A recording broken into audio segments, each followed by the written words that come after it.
Good morning বন্ধুরা। আজ হলো 3 মে রবিবার। আজকের সকালের সমগ্র বরাক উপত্যকা তথা আসামের গুরুত্বপূর্ণ বিশেষ বিশেষ খবর হলো একেবারে শেষ পর্যায়ে প্রচণ্ড আন্ডার কারেন্ট, নীরব বুটের স্রোত এবং মহিলাদের বিবেক বুটের জুড়ে সরকার গঠনে প্রবল আত্মবিশ্বাসী বিরোধী শিবির। তাই শনিবার গুয়াহাটিতে সরকার গঠনের কুচকাওয়াজি শুরু করে দিলেন বিরোধী নেতারা।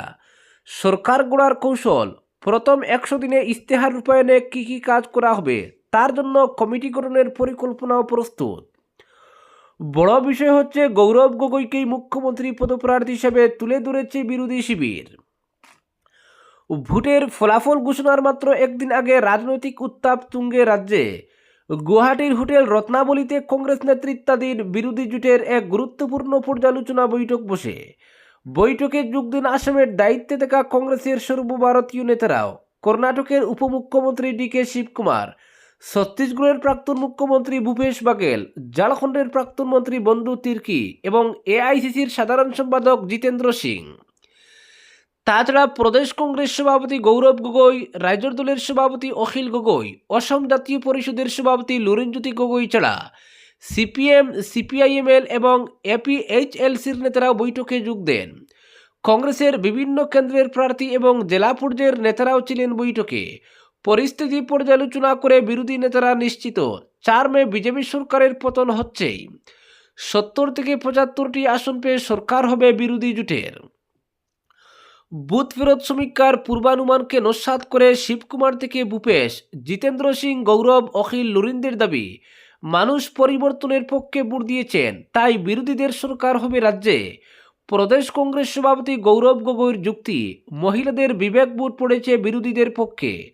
প্রকল্প পেতে যত কষ্ট, প্রকল্পের দুর্নীতি, সাধারণ মহিলাদের দলের ক্যাডারের মতো ব্যবহার ইত্যাদির ফলে বিবেক ভোট দিয়েছেন মহিলারা। সাধারণ মানুষ নীরবে ভোট দিয়েছেন বিরোধীদের পক্ষে। ভোটের 3-4 দিন আগে থেকে যে আন্ডার কারেন্ট সৃষ্টি হয় তা ধরতে পারেনি এক্সিট পোল।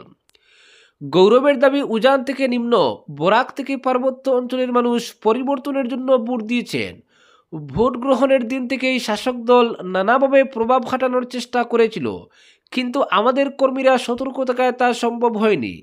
এক্সিট পোলের মাধ্যমে বিভ্রান্তি চড়ানোর চেষ্টা করেও বিরোধীরা তাতে পা দেননি, সাড়া দেননি মানুষও। জিতেন্দ্র সিংয়ের দাবি, পরাজয়ের বয়ে এখন আবুল তাবুল বলছে বিজেপি। তিনি বলেন, বিজেপি যদি 90 থেকে 95টি আসন পাওয়ার ব্যাপারে নিশ্চিত থাকত তবে প্রধানমন্ত্রী ও স্বরাষ্ট্রমন্ত্রীকে দিয়ে 50-60টি র্যালি করার প্রয়োজন হতো না। মুখ্যমন্ত্রী হতাশ হয়ে এখন বিরোধী নেতাদের বিরুদ্ধে অশালীন মন্তব্য করছেন। বিজেপির টাকার জুড়ে এবং ভয় দেখিয়ে ভোট কেনার চেষ্টা করলেও গৌরব গগৈর নেতৃত্বে কংগ্রেস শক্তিশালী লড়াই করেছে, তাই বিরোধীদের সরকার হবে 4 মে। রাইজর দলের সভাপতি অখিল গগৈ কংগ্রেস সভাপতি গৌরব গগৈকে মুখ্যমন্ত্রী পদপ্রার্থী হিসেবে তুলে ধরেন। তিনি দাবি করেন আগামীকাল 4 মে বিরোধী জোট জয়ী হবে এবং গৌরব গগৈ আসামের নতুন মুখ্যমন্ত্রী হবেন। আমি মানুষের পালস বুঝি, আমরা 70টি বেশি আসন লাভ করব এবং দুপুর 1টার মধ্যেই ফলাফল স্পষ্ট হয়ে যাবে। জাতীয় পরিষদের সভাপতি লুরিনের দাবি, 2016 এবং 2021 সালেও বিজেপি এককভাবে মাত্র 60টি করে আসন পেয়েছিল। এবার যখন বিরোধী পক্ষ ঐক্যবদ্ধ তখন বিজেপির 100 আসন পাওয়ার দাবি হাস্যকর। এক্সিট পোলের উল্টো ফল হবে এবার। বিরোধীদের সরকার গঠন নিশ্চিত জেনে সরকার গঠনের পরিকল্পনা প্রস্তুত করে রাখা হয় বৈঠকে। গৌরব জানান, আগামী দিনে সরকার গঠনের ক্ষেত্রে রণকৌশল কী হবে তা নিয়ে আলোচনা হয়েছে। সরকার হওয়ার পর ইস্তেহারের মূল বিষয় যাতে 100 দিনের মধ্যে রূপায়ণ করা যায় সেজন্য কমিটি গঠন করা হবে, কিন্তু এনডিএ জোটের পক্ষে সরকার গঠন সম্ভব হচ্ছে না বুঝে ভোট গণনায় কারচুপির আশঙ্কাও করছে বিরোধী শিবির। তাই ভোট গণনায় কারচুপি রোধে ভিন্ন প্রস্তুতিও নেওয়া হয়েছে। কংগ্রেস সহ বিরোধী দলের নেতাকর্মীদের সতর্ক থাকার আহ্বানও জানিয়েছেন নেতারা। পরবর্তী খবর, সুপ্রিম কোর্টে জামিনের পর পবনের গণতন্ত্রের জয় বার্তা, পাল্টা দ্রুত প্রতারক তুপ বিজেপির। রিনিকি বুইয়া শর্মাকে ঘিরে দায়ের হওয়া বহুচর্চিত মামলায় সুপ্রিম কোর্ট থেকে আগাম জামিন পাওয়ার পর কংগ্রেস নেতা পবন খেরা শনিবার সামাজিক মাধ্যমে নিজের আইনি স্বস্তিকে গণতন্ত্র, ব্যক্তি স্বাধীনতা এবং রাষ্ট্রীয় ক্ষমতার অপব্যবহারের বিরুদ্ধে সাংবিধানিক জবাব হিসেবে তুলে ধরতেই নতুন করে রাজনৈতিক বিস্ফোরণ তৈরি হলো। তার পোস্ট ঘিরে শনিবার কংগ্রেস ও বিজেপির শীর্ষ নেতাদের মধ্যে প্রকাশ্য সংঘাত। ব্যক্তিগত আক্রমণ এবং পাল্টা অভিযোগে সরগরম হয়ে ওঠে রাজনৈতিক মহল। সকালে এক্সে করা দীর্ঘ পোস্টে পবন খেরা সুপ্রিম কোর্টের প্রতি কৃতজ্ঞতা জানিয়ে বলেন, দেশে আইনের শাসন এখনও জীবিত বলেই রাজনৈতিক প্রতিহিংসার আবহেও ব্যক্তি স্বাধীনতা রক্ষা করা সম্ভব হয়েছে। সিনিয়র আইনজীবী অভিষেক মনু সিংভি তার আইনি দল, কংগ্রেসের কেন্দ্রীয় নেতৃত্ব এবং দলের সমর্থকদের ধন্যবাদ জানিয়ে তিনি লেখেন, এই জামিন কেবল তার ব্যক্তিগত স্বস্তি নয়, বরং এটি তাদের উদ্দেশ্যে এক স্পষ্ট বার্তা যারা রাজনৈতিক উদ্দেশ্যে সাংবিধানিক প্রতিষ্ঠান ও রাষ্ট্রীয় ক্ষমতার অপব্যবহার করতে চান। পবনের বক্তব্য, আমার জামিন শুধু ব্যক্তিগত নয়, এটি মনে করিয়ে দেয় যতদিন ভারত সাংবিধানিক গণতন্ত্র ততদিন রাজনৈতিক প্রতিহিংসার জন্য ব্যক্তি স্বাধীনতাকে বলি দেওয়া যাবে না। মিথ্যা যত শক্তিশালী বলেই মনে হোক, শেষ পর্যন্ত সত্যেরই জয় হয়। তবে পবনের এই বক্তব্যের পরই বিজেপি শিবির থেকে তীব্র পাল্টা আক্রমণ আসে। আসামের মন্ত্রী পীযূষ হাজারিকা সরাসরি পবন খেরাকে ধূর্ত প্রতারক আখ্যা দিয়ে মন্তব্য করেন, সুপ্রিম কোর্টের এই স্বস্তি চূড়ান্ত রায় নয়, বরং শুধু আগাম জামিন। তার কটাক্ষ, জাল নথি তৈরি এবং অন্যান্য অভিযোগে আইন শেষ পর্যন্ত পবনের নাগাল পাবেই। একই সঙ্গে তিনি প্রশ্ন তুলেন, কংগ্রেস নেতৃত্ব, বিশেষত রাহুল গান্ধী, পবনের তথাকথিত পর্দার আড়ালের চুক্তি ও বিতর্কিত যোগাযোগ সম্পর্কে অবগত কিনা। পীযূষের এই আক্রমণের মধ্যেই শুক্রবারের নিজের অবস্থান পুনর্ব্যক্ত করেন মুখ্যমন্ত্রী হিমন্ত। তিনি আগেই স্পষ্ট করেছিলেন, তার পরিবারের বিরুদ্ধে জাল নথি ব্যবহার করে অপপ্রচার চালানো হয়েছে এবং এই লড়াই এখানেই শেষ নয়। তার দাবি, রাজনীতির সম্পর্কে সম্পর্কহীন এক মহিলা রিনিকি বুইয়ে শর্মাকে নির্বাচনী আবহে উদ্দেশ্য প্রণোদিতভাবে চরিত্র হরণের চেষ্টা করা হয়েছে। পরবর্তী খবর, বিপর্যস্ত শ্রীভূমি শহরের রাস্তা, উদ্বেগ আইনজীবীদের। বরাকে হাইকোর্টের স্থায়ী বেঞ্চ স্থাপনের দাবি উভয়বারের যৌথ সভায়।